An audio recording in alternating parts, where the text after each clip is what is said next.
Hi friends, and welcome back. My videos go out on Saturday, so today is Friday and I'm excited to be here with you.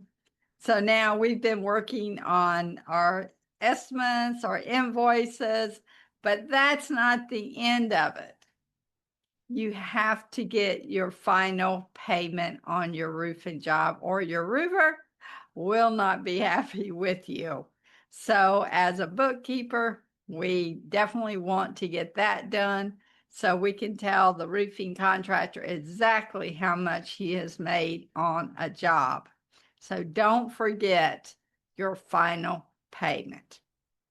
Before I go in today's video, I also do want to remind you of the resources I have available for you to help you start your bookkeeping business and learn how to do bookkeeping if you don't know how, or if you're an experienced bookkeeper and you're wanting to improve and grow your business because you might be a daughter of a roofer.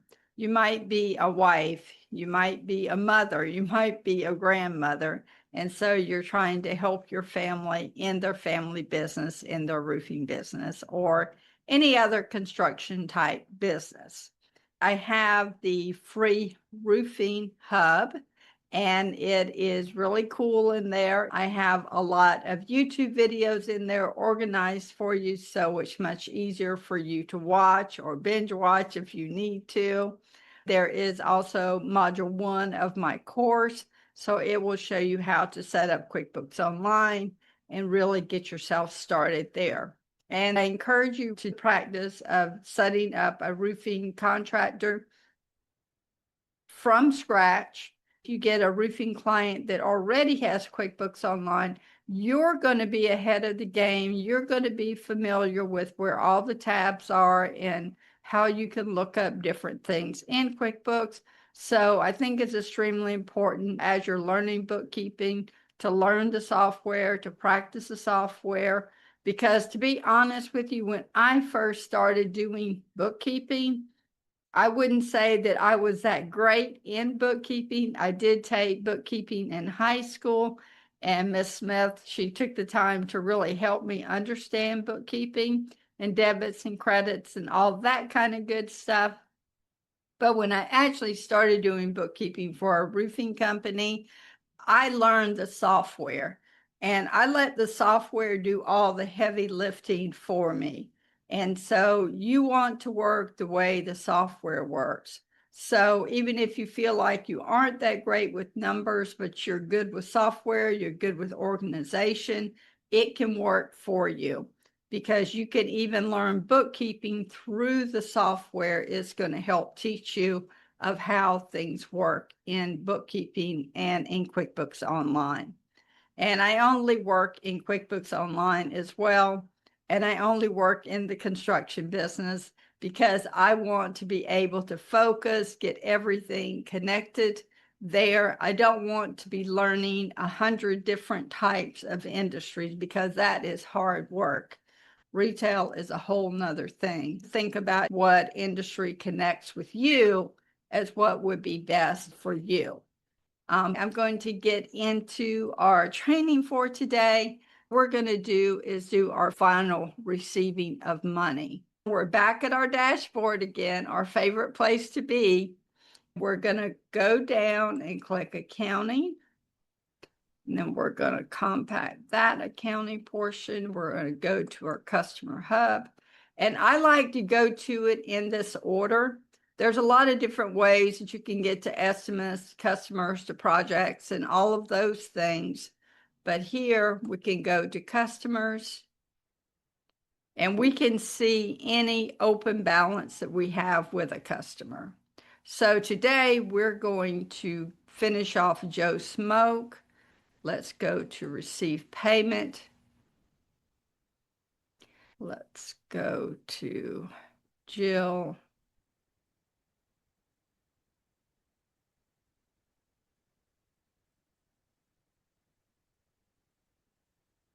This 2533 we were working on, so we'll just finish up with this one.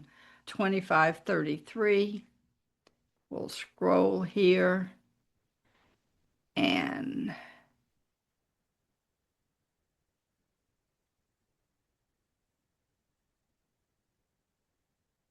that's 500. We can just look at all the dates. This job 2533, the last job we were working on. We've got it. That's our invoice. So we can save and close. So now go to our invoice. We can edit it always. Look and see where we are. Click manage.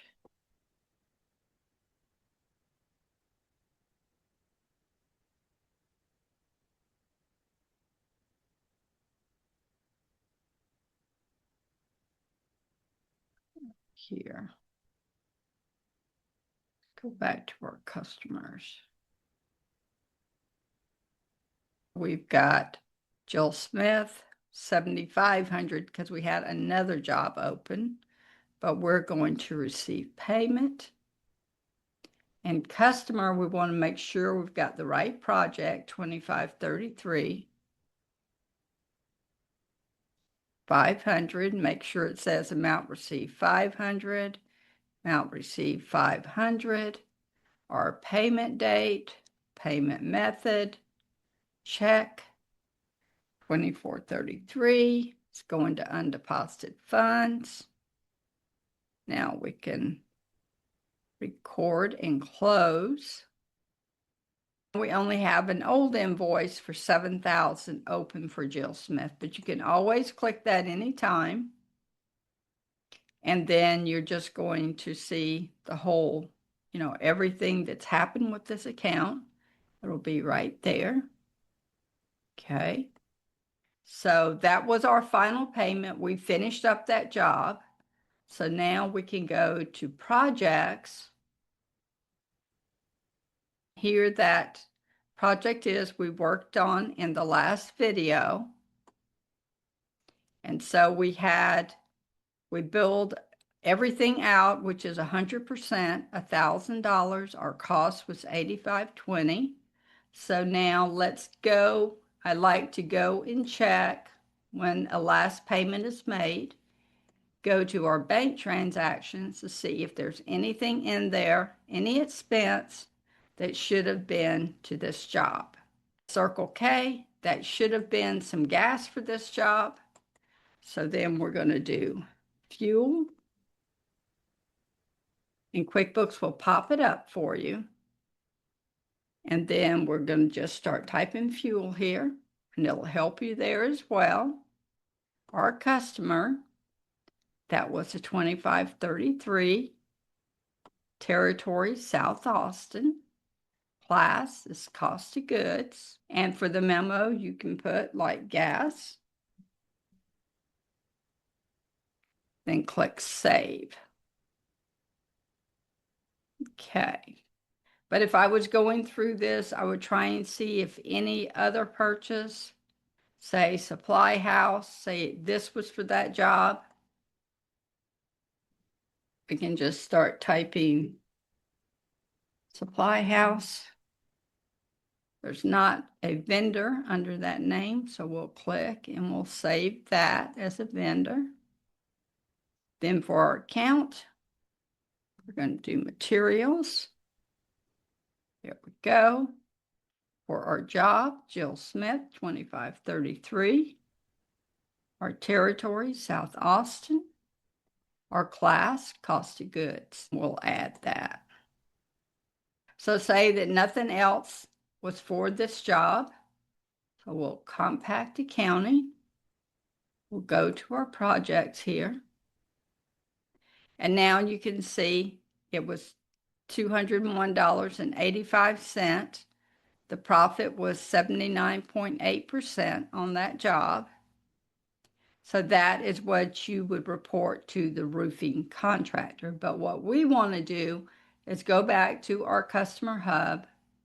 We want to make sure when a job is closed out that everything is in here, that there is nothing owed on that. And the only amount we see financial summary, open balance 7,000, overdue 7,000. And we'll go ahead and receive that 7,000 so we can have a zero balance.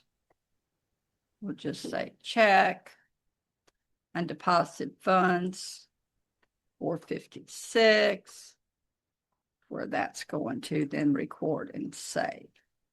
So now when you look up here, all the jobs we had for Jill Smith are now closed out.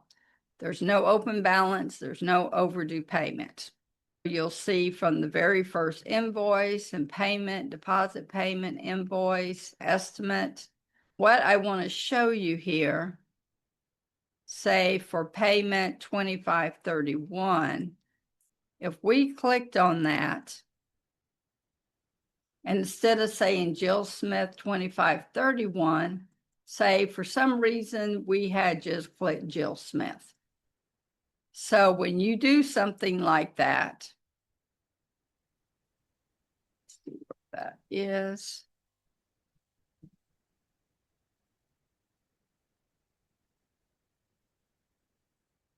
Now we're back to that zero balance. We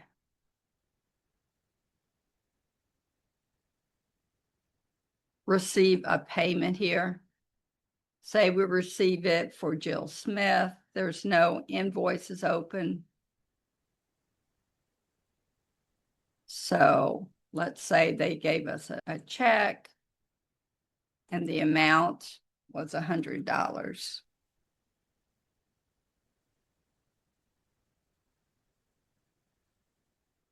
And then it'll tell you, we'll save this payment as a credit since your customer didn't select an invoice, meaning we didn't enter an invoice in QuickBooks, and we need to either enter an invoice in QuickBooks, or if you want to record a payment without an invoice, use a sales receipt, other than save this as a credit. So we'll click Save as a Credit. If you put it to the wrong job or we don't have an invoice, you're going to see this unapplied. And anytime you see unapplied, you're going to have to clear this up. So that is the $100. So now if we were to come in here, say, okay, I need to make that invoice. So we just make the invoice so it doesn't mess up anything else, just to Jill Smith. Say that it was a repair job or something like that. So we'll keep this date, the 26th, and then we'll just go to roof repair. Then we're going to put the amount, the $100 that is a credit. And then this is roofing sales. We'll just save and close. So we entered the invoice, and this happens a lot of times that you have to do it this way, okay?